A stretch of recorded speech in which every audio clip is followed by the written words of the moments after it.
Welcome to the November episode of Let's Talk Tech. Today we'll interview Tom Nash of the Video Club about some great technology and look at the lab. Cheryl Stritch and I will discuss internet cookies. We'll look at some apps to help improve your life, explore a couple of streaming packages, and more. Hi, Cheryl. So glad you could join me this month to talk about cookies. Oh, I'd love some cookies. But this is a tech show. Why talk about cookies? Well, the kind of cookies we're going to be talking about today are those on the internet. Internet?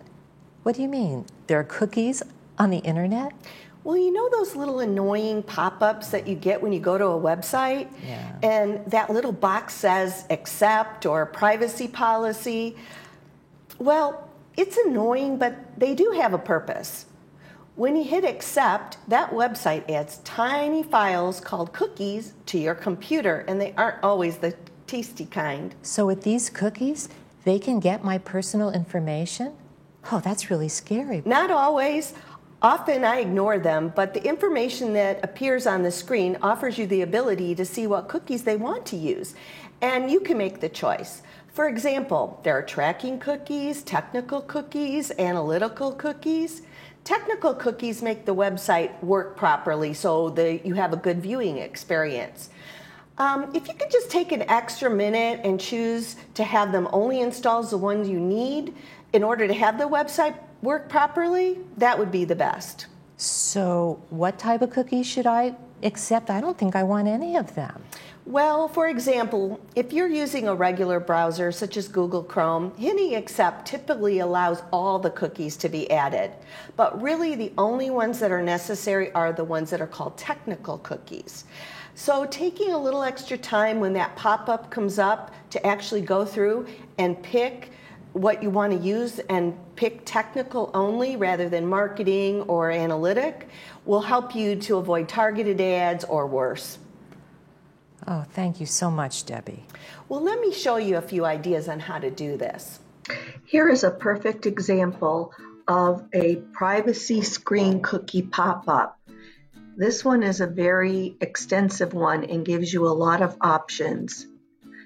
If I want to learn more, I can come here and I can disagree or agree with all of these different things.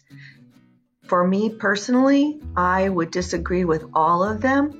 So you can disagree to all, and then it brings you out to the website. And it's as simple as that. So I would suggest that you, at any time, make sure that you click for their privacy policy and set up any restrictions that you can. So here's how you allow cookies.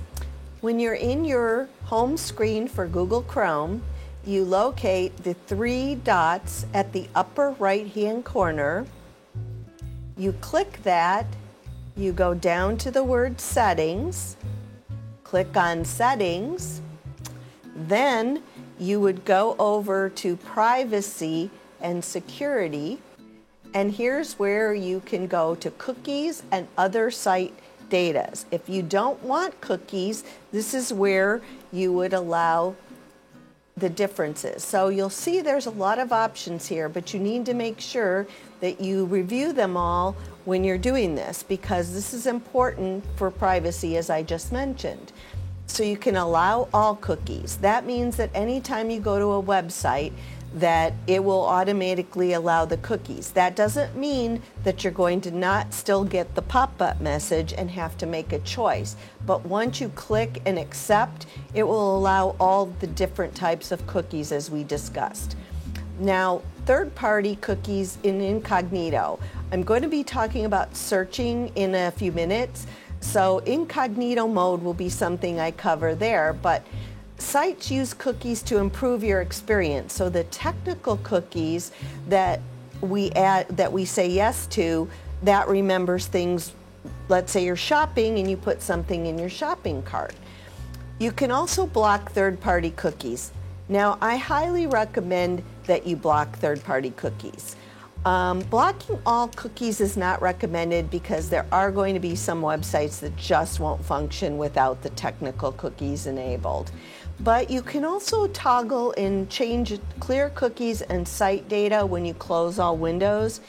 This would be something to do to secure your privacy. So you're going to click on that, and every time you close your windows, it should clear the cookies and site data for that specific website. If you don't do anything else with cookies, I would strongly recommend that you do this. Another thing that I enable is do not track requests with my browsing traffic. What that means is as I click through different pages, there's a little man in the sky looking at everywhere you click. So if you click do not track, it's going to tell you that that request will be included with your browsing traffic. So you want to make sure you read through this, but I would confirm it, and that way they're not going to see where you've been. Now, if you want to see all the cookies that you already have, this is where you can go through and individually allow certain cookies. There may be websites that you use regularly that you feel are safe and secure and that you really would like to not have to worry about the cookies. So this is where you would do this. You can go through, and if you want to, you just click the trash can and it will remove that. So for example, contacts. Your contacts in Google are what you use for your email and even in some cases on your phone. So you probably don't want to get rid of something like that. But if I don't know what something is, and I see this one, add symptotic. I don't have a clue what that is. So I'm going to click delete and it's gone. This one has 2 cookies. So I could go and I can see where it's storing the data. So it's locally stored data. This is a little complicated. So what I'm going to say is, I don't know who that is. I'm going to get rid of it. The worst thing that can happen if you get rid of something you needed is next time you go to that website, it's going to come up again and ask you to allow the cookies, and you can do so again. So you want to make sure that you go in and you always keep your privacy and security updated.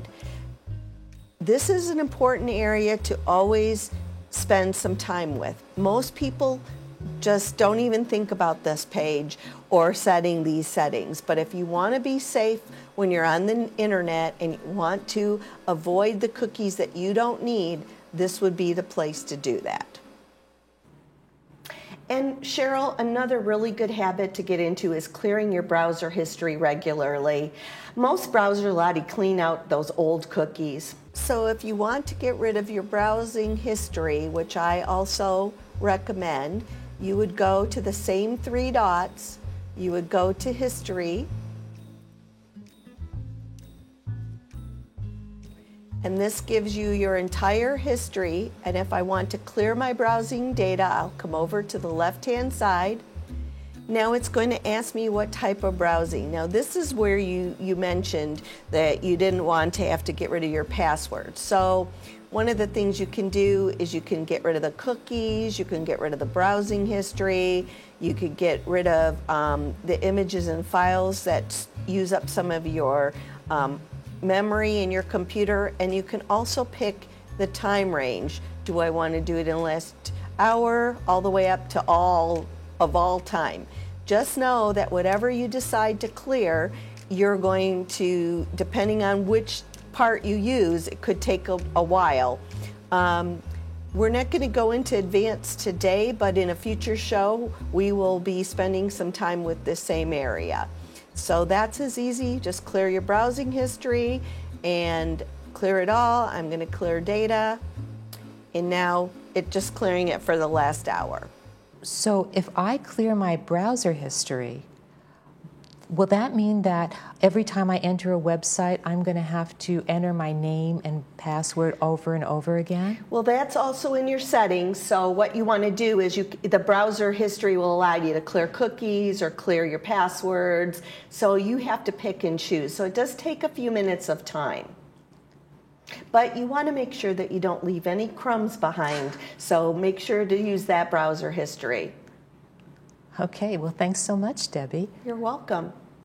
And when we return, we'll discuss internet searching, which actually stems from our question of the month.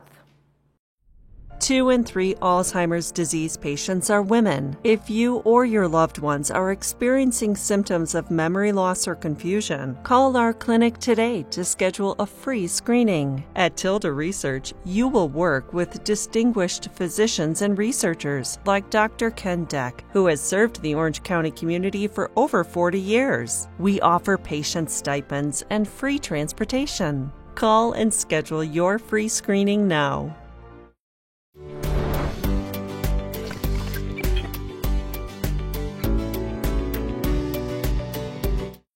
Let's talk about searching on the internet for a moment. Google makes it easy. Just type in a word and boom, a million answers pop up in less than a heartbeat. But how do you make sense of it all? Is it safe? Those are actually two different questions, and it could take me a few hours to really explain versus the few minutes we have here today. So I'll do my best to keep to the basics. Let's take a closer look. There are ways to search safely without being tracked by those cookies we discussed previously.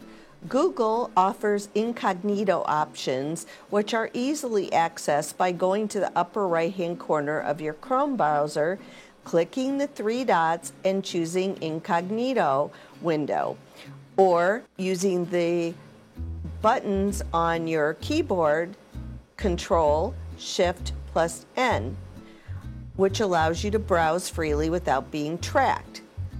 On a Mac, you would hit Command, Shift, N, and that would open your incognito window here. So those are two ways to use two different browsers to come and go incognito, which means that it's blocking the third-party cookies, it's blocking your browsing history, your cookies and site data. Another option is using a different browser. There's one that I like. It's called Start Page, and it also it uses the Google search engine, but it also does complete privacy. So it does not know who you are. You can add it to your Chrome browser. That's your choice, but this is a place that you can go and use freely without worrying about being tracked, okay? And that would be one thing. Now, also consider your settings for your browser. For example, in Google, you can switch on Safe Search, which hides explicit content. You would find that under the settings gear, which is the little gear in the upper right-hand corner, and you can hide explicit results. This is another area where you can look around and set some different parameters for your search to try to narrow your search. You can also do advanced search, search history, your data in search, and search help. Taking a few moments of time now can save you a lot of headache later.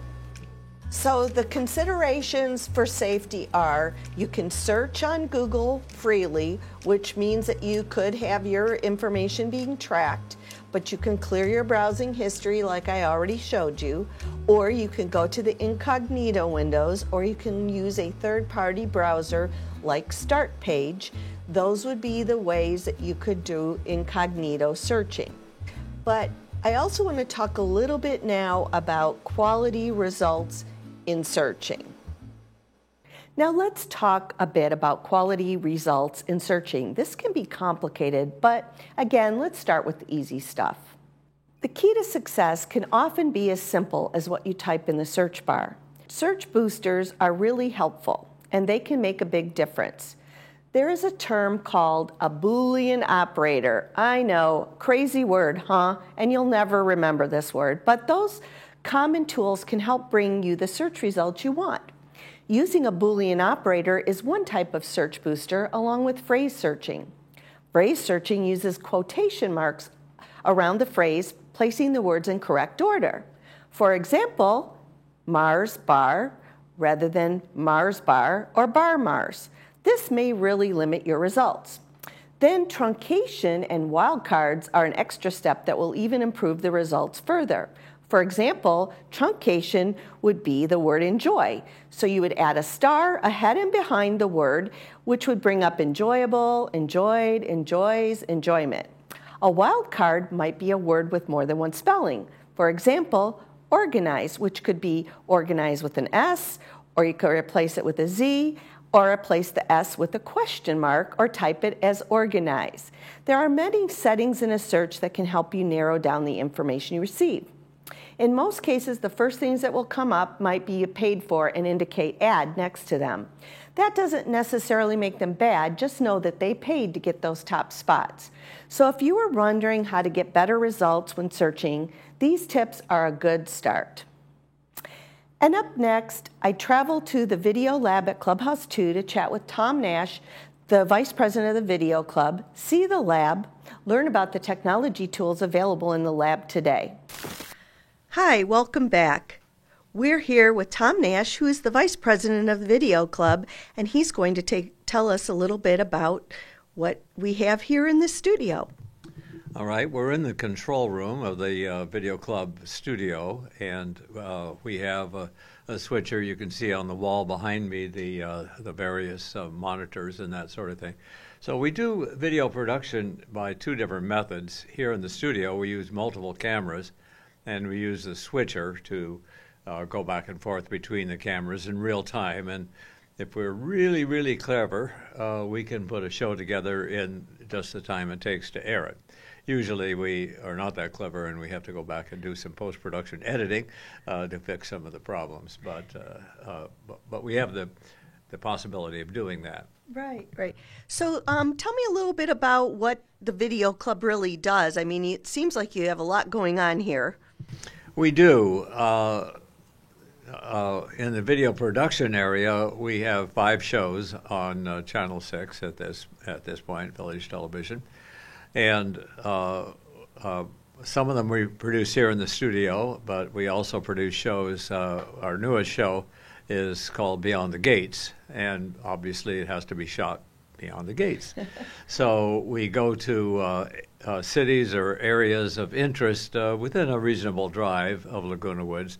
And we use 3 or 4 cameras usually, and we shoot an interview, and then we do a lot of background shots and that sort of thing, and then we edit all of that together. So that's one way of producing it. The other way is to produce it with multiple cameras in the studio. Well, this is a fascinating area, and we're going to take a little look around as well while we're here. But so you've got quite the setup. How long you've been with the club? 7 years, you told me. So how long has the club been in existence? Do you know? I don't know. I'm thinking of probably 20 years or something like that. And during that time, of course, the technology has changed radically. People used VHS tapes for a long period of time. And another branch of our club is helping people get their precious memories off of those VHS tapes, which are dying, and into a digital format. And we have facilities and people to help with doing that. We don't do it for you. We show you how to do it. We set you up on the equipment to do the transfers. Right. So I think I even read online that you do 8mm. So yeah, that's I know there's probably a little bit of video of me, or not video, a little bit of 8mm film when I was a child. that my uncle was a great filmer. He liked to film everything. Yeah, there were 2 8mm formats, Super 8 and Standard 8, and we can transfer both of those. And there were a variety of early digital formats, including one called 8mm. And we have most of those available. So almost any kind of product you have from before the digital revolution, we can transfer it or show you how to transfer it. Well, I have a burning question that was not on my mind at first, but when I got here. So, what do you think of the current phones and their capabilities? Because one manufacturer is touting that their phone is the same as having like a really high-end video camera. What do you think? The phones have gotten very, very good, and the advantage of the phone is you probably have it with you when you see something worth photographing. The disadvantage is that the sensors are very, very small, and that means you have almost infinite depth of field, which is good if you want it, but it's bad if you want to be able to throw the background out of focus so that it's not so distracting. Interestingly, if you can buy a $1,300 phone, or you can buy a $1,000 phone and spend $300 on a video camera, which I think is a lot better deal. All right, well that's great. So we're gonna take a look around now. Well, you probably wonder why these walls are such an intense green, and that's because this is our green screen set, and so electronically the equipment can remove all the green and replace it with whatever else we want to replace it. So if you want to be at the beach or Niagara Falls or France or whatever, if we can find that on a background, we can replace the green and make it something else. Yes, I'm a little, myself I'm familiar because we replace my background frequently, so thanks for telling us about that. So Tom, tell us a little bit about the area we are in right now. Well, this little corner of our lab is what we call our transfer area. So if a person comes in with VHS tape, we can transfer those right here, make a DVD of it or put it on a computer. Almost any form of digital or analog tape we can transfer, and also 8mm film. Also, could you tell us a little bit about the room we're in right now and what you do in the teaching area? Right. We usually have various classes going. Right now I'm teaching a class in video editing, and this is our teaching area. You can see the table set up, and we have both PC computers and Macs for various classes in those. We have video projection in the room and also a computer monitor on the screen. So we usually have one or two classes going at any given time in this room. Well, that's wonderful. Well, I really appreciate your time today. I really wanted our residents to know, what we had here as far as the video club and what their capabilities are. So thank you so much for joining me today. Thank you. A pleasure. Thanks, Debbie. And when we return, we'll be discussing some new apps for relaxation and meditation. Hi, welcome to Pacific Financial Planners. We focus on income replacement for your retirement.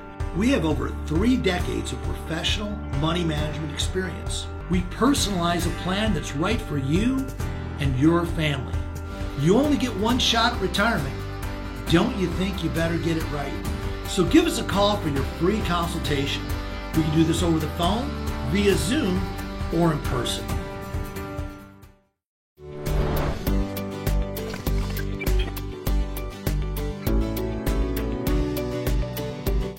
Welcome back, and welcome to the App of the Week. Please note that I mention apps here that I have used or I like.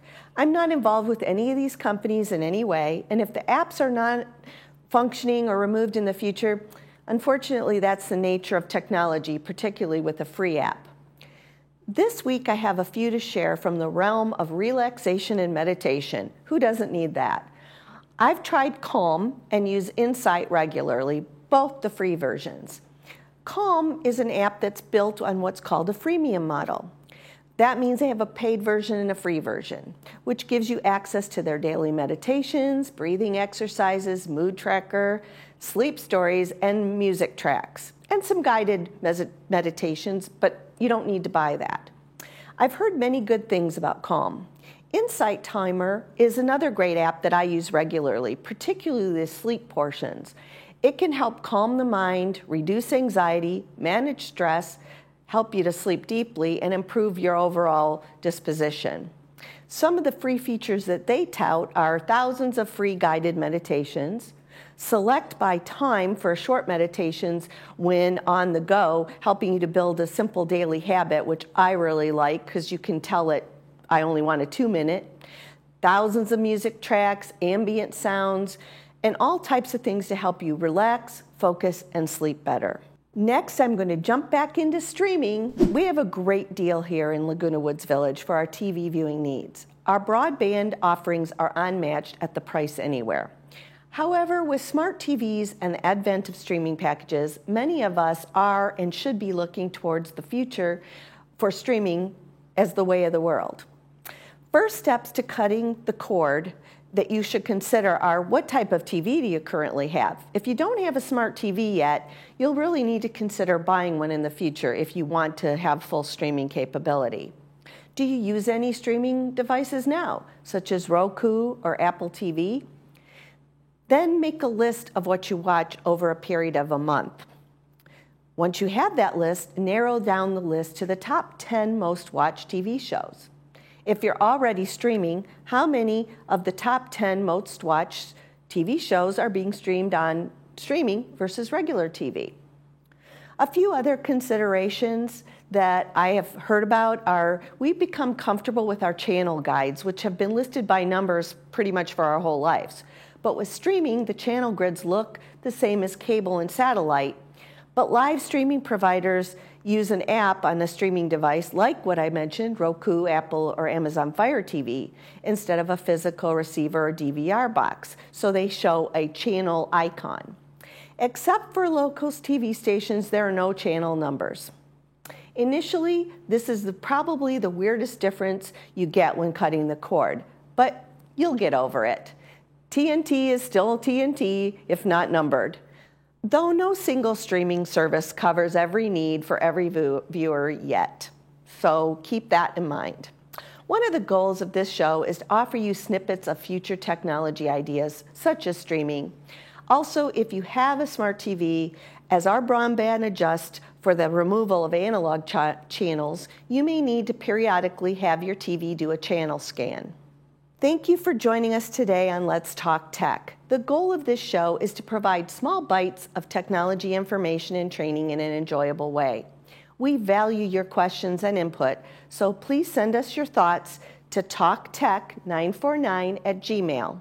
And please tell your friends to tune in on TV6 or subscribe to Let's Talk Tech and Village Television on YouTube. You can also follow us on Facebook and Instagram too. Next month, we'll have an interview with a cybersecurity expert, look at some cool technology gifts, check out a few new apps, answer the question of the month, and more. Remember to be kind when posting online, be safe when searching the internet, and consider that everything posted online might not necessarily be true. Thank you and have a great day.